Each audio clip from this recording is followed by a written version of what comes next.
NEET கெமிஸ்ட்ரியில next நம்ம பார்க்குற lesson thermodynamic. Thermodynamic அப்படிங்கிறது நம்ம வெப்ப இயக்கவியல் அப்படின்னு நம்ம சொல்லுவோம்.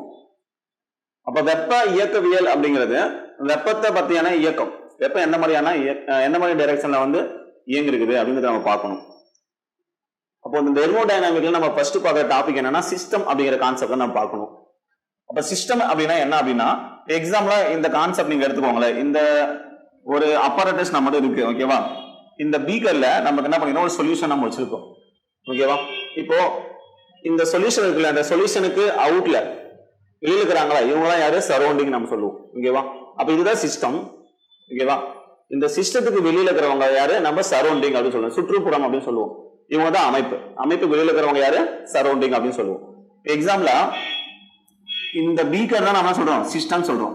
இந்த பீக்கருக்கு வெளியில இருக்கிறவங்க யாரு? சரௌண்டிங். அப்போ இது சரௌண்டிங் அப்படின்னா, ஓகேவா? இது சரௌண்டிங், இது சிஸ்டம்.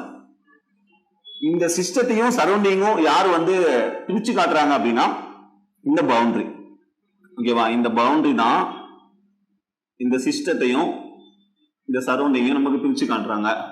அதான் நம்ம எல்லைன்னு சொல்லுவோம். அப்ப மூணு கான்செப்ட் பார்க்கறோம். இவங்க சிஸ்டம் அப்படின்னா இவங்க சரௌண்டிங், இவங்க அமைப்பு அப்படின்னா இவங்க சுற்றுப்புறம்.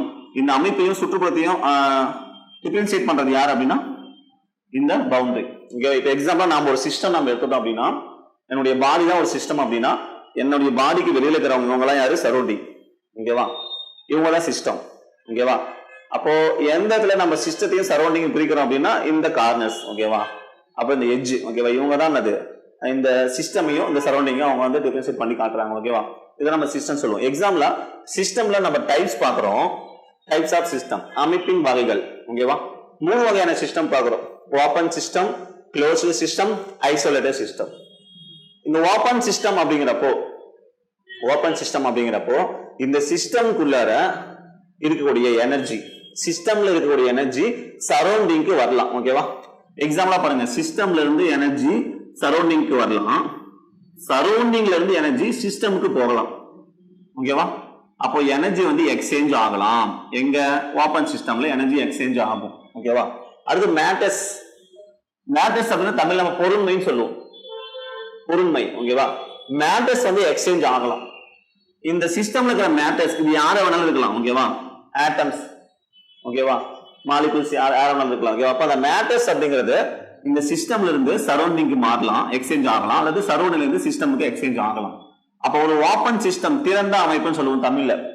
ஒரு திறந்த அமைப்பா இருந்தாங்க அப்படின்னா, அப்போ அந்த திறந்த அமைப்பிலிருந்து சுற்றுப்புறத்துக்கோ, சுற்றுப்புறத்திலிருந்து அமைப்பிற்கோ ஆற்றல் பரிமாற்றம் அடையலாம், பொறுமையும் பரிமாற்றம் அடையும். இதுதான் ஓபன் சிஸ்டம்.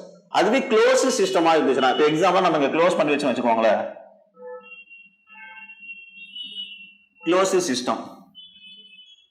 சிஸ்டமா இருந்துச்சுன்னா எனர்ஜி எக்ஸ்சேஞ்ச் ஆகும். சிஸ்டம்ல இருந்து சரௌண்டிங்கோ, சரௌண்டிங்ல இருந்து சிஸ்டமுக்கோ எனர்ஜி எக்ஸ்சேஞ்ச் ஆகும். ஆனா மேட்டர்ஸ் வந்து நோ எக்ஸ்சேஞ்ச், பொருண்மை மாறாது, பொருண்மை பரிமாற்றம் அடையாது. இதுதான் ஓபன் சிஸ்டமுக்கும் க்ளோஸ் சிஸ்டமுக்கும் இடையே உள்ள டிஃபரன்ஸ், ஓகேவா? அப்போ திறந்த அமைப்புக்கும் க்ளோஸ் சிஸ்டம், ஓகேவா? அப்போ மூடி அமைப்புக்கு உள்ள டிஃபரன்ஸ் என்னன்னா, எக்ஸ்சேஞ்ச் ஆகக்கூடிய எனர்ஜி வந்து ரெண்டுலயுமே சேம் எனர்ஜி எக்ஸ்சேஞ்ச் ஆகும். ஆனா மேட்டர்ஸ் அப்படிங்கிற பொருண்மை ஓபன் சிஸ்டம்ல எக்ஸ்சேஞ்ச் ஆகும், க்ளோஸ் சிஸ்டம்ல எக்ஸ்சேஞ்ச் ஆகாது, ஓகேவா? அது ஐசோலேட்டட் சிஸ்டம். ஐசோலேட்டட் சிஸ்டத்துக்கு ஒரு எக்ஸாம்பிள் தான் நம்ம தெர்மோபிளாஸ்க் அப்படின்னு சொல்லுவோம், ஓகேவா? இந்த தெர்மோபிளாஸ்க்ல என்ன ஆகும்னா, அது ஒரு லிக்விட் நம்ம வந்து ஒரு ஹாட் கண்டிஷன்ல இருக்கிற லிக்விட் நம்ம அதில் ஃபில் பண்ணி வச்சு க்ளோஸ் பண்ணி வச்சோம்னா அது கொஞ்ச நேரத்துக்கு ஒரு ரொம்ப நேரத்துக்கு வந்து அந்த ஹார்ட்னஸ் வந்து அப்படியே இருக்கும், ஓகேவா? அப்போ என்னது எக்ஸ்ட்ராவா ஒரு மெட்டலால அது இன்சைட்ல வந்து சீல்டு பண்ணிருப்பாங்க. அந்த காரணத்தினாலதான் அதை நம்ம ஐசோலேட்டட் சிஸ்டத்துக்கு ஒரு எக்ஸாம்பிளா சொல்லுவோம். அப்போ ஐசோலேட்டட் சிஸ்டத்துக்கு ஒரு எக்ஸாம்பிள் யாருன்னா தெர்மோபிளாஸ்க் அப்படிங்கிறது ஒரு எக்ஸாம்பிள் நம்ம சொல்லுவோம். சரி, அப்போ இந்த ஐசோலேட்டட் சிஸ்டம் என்ன நடக்கும் அப்படின்னா, இங்க எனர்ஜி அண்ட் மேட்டர்ஸ் ரெண்டுமே எக்ஸ்சேஞ்ச் ஆகாது. எனர்ஜி எக்ஸ்சேஞ்ச் ஆகாது, மேட்டர்ஸ் எக்ஸ்சேஞ்ச் ஆகாது. சப்போஸ் இங்க எனர்ஜி எக்ஸ்சேஞ்ச் ஆயிருந்துச்சுன்னா அவங்க சீக்கிரமான அது ஒரு ஹாட் வாட்டர் சீக்கிரமா கோல்டு வாட்டரா மாறிடுவாங்க, ஓகேவா? நார்மல் வாட்டராவோ அல்லது நார்மல் வாட்டருக்கு கன்வெர்ட் ஆயிடுவாங்க. அப்போ அந்த ஐசோலேட்டட் சிஸ்டம்க்கு ஒரு எக்ஸாம்பிள் தெர்மோபிளாஸ்க் நம்ம சொல்றோம் அப்படின்னா அங்க எக்ஸ்சேஞ்ச் ஆகலாம் தானே அர்த்தம் எனர்ஜி, ஓகேவா? அப்ப ஆற்றல் பரிமாற்றம் அடையாது, பொறுமையும் பரிமாற்றம் அடையாது அப்படிங்கிறது நம்ம ஐசோலேட்டட் சிஸ்டம் சொல்றது. சிம்பிள் கான்செப்ட் தான், நம்ம பார்த்தோம்னா தெரிஞ்சுக்கலாம், ஓகேவா? இந்த அமைப்புக்கு அப்புறமா நம்ம பார்க்கக்கூடிய கான்செப்ட் என்ன அப்படின்னா state function and path function. இந்த கான்செப்ட் எல்லாத்துலயுமே கொஸ்டின் இருக்கு, நிறைய கொஸ்டின் கேட்டிருக்காங்க, ஓகேவா? இது சிம்பிள் கான்செப்டே நம்ம ஆன்சர் விட்டுறக்கூடாது, நமக்கு தேவையான 4 மார்க் நம்ம விட்டுறக்கூடாது. ஓகேவா? அப்போ state function and path function அப்படின்னு என்ன அப்படிங்கிறத பார்ப்போம். ஸ்டேட் ஃபங்க்ஷன் அப்படிங்கிறது நம்ம நிலைச்சார்புகள் அப்படின்னு சொல்லுவோம். பேட் ஃபங்க்ஷன் அப்படிங்கிறது நம்ம வழிச்சார்புகள் அப்படின்னு சொல்லுவோம்.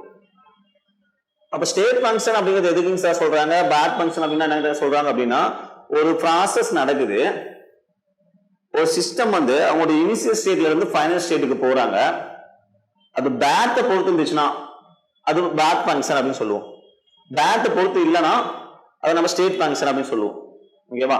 ஒரு அமைப்பு அதோடைய ஆரம்ப நிலையிலிருந்து இறுதி நிலைக்கு போறப்போ அதோடைய வழியை சார்ந்து இருந்துச்சுன்னா அதை நம்ம சொல்லுவோம் வழிச்சார்புகள் அப்படின்னு சொல்லுவோம். வழியை சார்ந்த அமையில சில வேரியபிள்ஸ் வச்சு அதாவது டிபெண்ட் பண்ணி இருந்தாங்கன்னா நம்ம ஸ்டேட் ஃபங்க்ஷன்ஸ் அப்படின்னு சொல்லுவோம். அப்ப ஸ்டேட் ஃபங்க்ஷன்ல அப்படின்னு சொல்லக்கூடிய இந்த நிலைச்சார்புகள் யார் யார் அப்படின்னா, இந்த பிரஷர், வால்யூம் அழுத்தம், கன அளவு, டெம்பரேச்சர் வெப்பநிலை, number of atoms or molecules, அதான் நம்ம n சொல்றோம். n ஓகேவா? Number of atoms or molecules, அணுக்களின் எண்ணிக்கை, மூலப்பொருட்களின் எண்ணிக்கை, இவங்கெல்லாம் யாரு அப்படின்னா ஸ்டேட் ஃபங்க்ஷன்ல வந்துருவாங்க. இது ரொம்ப முக்கியமான question. which one is state function, which one is bad function, which one is not state function, அப்படி क्वेश्चन நமக்கு இருக்கு. ஓகேவா? அப்போ ஸ்டேட் ஃபங்க்ஷன் அப்படிங்கறவங்க pressure, volume, temperature, number of the amount. அடுத்து பேட் ஃபங்க்ஷன் அப்படிங்கிறது என்னன்னா, ஒரு சிஸ்டம் இனிஷியல் ஸ்டேட்ல இருந்து ஃபைனல் ஸ்டேட்டுக்கு போறப்போ பேட்டை டிபெண்ட் பண்ணி இருக்கிறது. ஓகேவா? அப்போ எந்த வழியில இந்த ப்ராசஸ் நடந்திருக்கு அப்படின்னு சொல்லி நோட் பண்றது யாரு? Bad function. இந்த பேட் ஃபங்க்ஷனுக்கு யாரெல்லாம் வருவாங்க அப்படின்னா, எக்ஸாம்பிள் ஹீட் அண்ட் ஒர்க், ரொம்ப முக்கியம். இது நம்ம ஞாபகம் வச்சாலே போதும். ஓகேவா? பேட் ஃபங்க்ஷன் யார் யாரு? ஹீட்டும் ஒர்க்கும். மற்றவங்க எல்லாம் வந்துருவாங்க ஸ்டேட் ஃபங்க்ஷன்ல வந்துருவாங்க, நிலைச்சார்புகள்ல வந்துருவாங்க. அப்போ வழிச்சார்புகள் யார் யாரு? வெப்பமும் வேலையும். ஓகேவா? இது தெரிஞ்சிருக்கணும். ஸ்டேட் ஃபங்க்ஷன், பேட் ஃபங்க்ஷனுக்கு அப்புறமா நம்ம பார்க்கறது டைப்ஸ் ஆஃப் ப்ராசஸ். இதுல இருந்து நமக்கு கொஸ்டின் கேட்கறாங்க. இது வந்து பேசிக்கான கான்செப்ட் தான். ஓகேவா? நம்ம ஸ்டேட் போர்ட்லயே படிச்சிருந்திருப்போம், இருந்தாலும் நம்ம டைம் பார்க்குறோம். டைப்ஸ் ஆஃப் ப்ராசஸ் பாருங்க. செயல்முறையின் வகைகள். ப்ராசஸ்னா ஒரு கெமிக்கல் ரியாக்ஷன் தானே நம்ம ப்ராசஸ் சொல்றோம். இப்போ ப்ராசஸ்ல பாருங்க, ஃபர்ஸ்ட் ஒன்னு ஐசோதெர்மல் ப்ராசஸ். தெர்மல் அப்படின்னா வெப்பம், வெப்ப நிலை. இந்த இடத்துல தெர்மல் அப்படிங்கிறது வெப்பநிலையை நம்ம நோட் பண்றோம். வெப்பநிலை அப்படிங்கிறது டெல் தானே. ஓகேவா? இந்த தெர்மோடைனமிக்ல நம்ம முக்கியமா தெரிஞ்சக்கூடிய கான்செப்ட் என்ன அப்படின்னா, T அப்படிங்கிற டெம்பரேச்சர்னும் Qங்கிறத நம்ம ஹீட்னு நோட் பண்ணுவோம். இவங்க வந்து ஹீட், இவங்க வந்து நம்ம டெம்பரேச்சர் அப்படின்னு சொல்லி நோட் பண்ணுவோம். வெப்பநிலை, இது வெப்பம். சரி, டெல் யூஸ் பண்றோம்னு வச்சுக்கோங்களேன். பொதுவாக ஒரு ஆர்கானிக் ரியாக்ஷன்ல, இன்ஆர்கானிக் ரியாக்ஷன்ல நம்ம ஏரோ மார்க்கு மேல இந்த ஈக்குவேஷன் டெல் போட்டோம் அப்படின்னா வெப்பப்படுறதா அர்த்தம் நம்ம பார்த்திருப்போம். ஓகேவா? ஆனா இந்த இடத்துல டிஃபரன்ஷியேட்லனா நம்ம சேஞ்ச் அப்படின்னு சொல்லுவோம். Big change. டெல் அப்படிங்கிறது நம்ம பிக் சேஞ்ச், ஒரு பெரிய ஒரு மாற்றம் நடக்குது அப்படிங்கிறப்ப நம்ம டெல் யூஸ் பண்ணுவோம். அப்ப வெப்பநிலை மாற்றம், இது வெப்பநிலை. அப்ப இது டெல்ங்கிறது மாற்றம், சேஞ்ச். அப்ப டெம்பரேச்சர் சேஞ்ச் அப்படின்னு சொல்லி அர்த்தம். ஓகேவா? அப்போ ஐசோதெர்மல் ப்ராசஸ் நடக்குது அப்படின்னா, ஒரு ஐசோதெர்மல் ப்ராசஸ் அப்படின்னா என்னதுன்னா, ஐசோனா ஒரே மாதிரி, அப்ப வெப்பநிலையுமே அங்க மாறவே மாறி இருக்காது. ஓகேவா?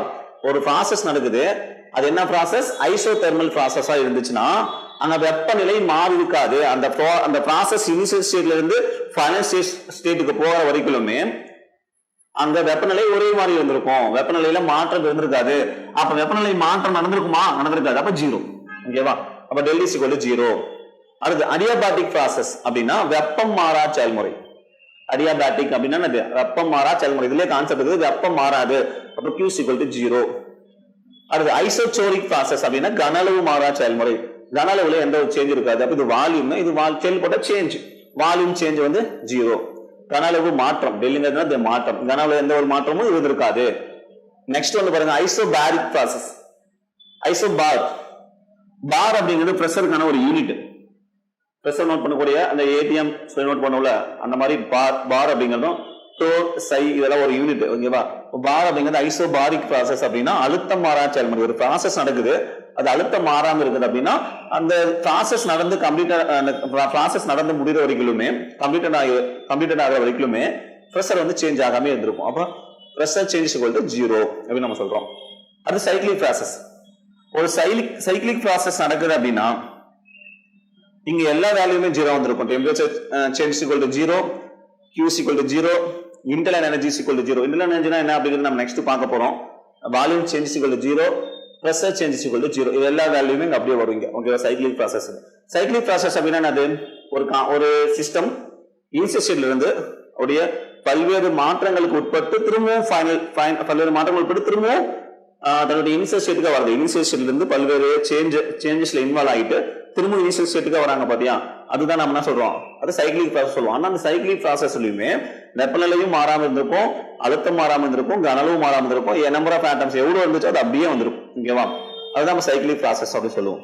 அது reversible process, irreversible process. Reversible process அப்படிங்கிறது மீள் செயல்முறை அப்படின்னும், இரிவர்சிபிள் ப்ராசஸ் அப்படிங்கிறது மீளா செயல்முறை அப்படின்னு சொல்லி நம்ம நோட் பண்ணுவோம்.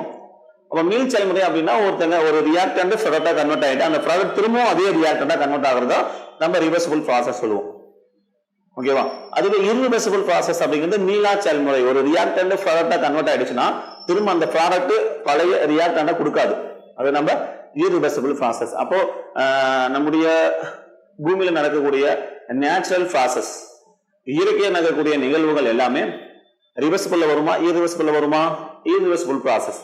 ஒரு ப்ராசஸ் நடந்தது திரும்ப அது அந்த ரியாக்டன்டா கிடைக்காது. இப்ப சூரியன்ல இருந்து வரக்கூடிய ஒளி, லைட் எனர்ஜி நமக்கு பூமியில வந்து அட்டைன் ஆயிடுச்சு, பூமிக்கு வந்துருச்சு அப்படின்னா திரும்ப அந்த லைட் எனர்ஜி திரும்பவும் பூமி சூரியனை எடுத்துக்கோமானா எடுத்துக்காது. ஓகேவா, அந்த மாதிரி இயற்கையா நடக்கக்கூடிய ப்ராசஸ் எல்லாமே இரிவர்சிபிள் மீளா செயல்முறையில வந்துருவாங்க.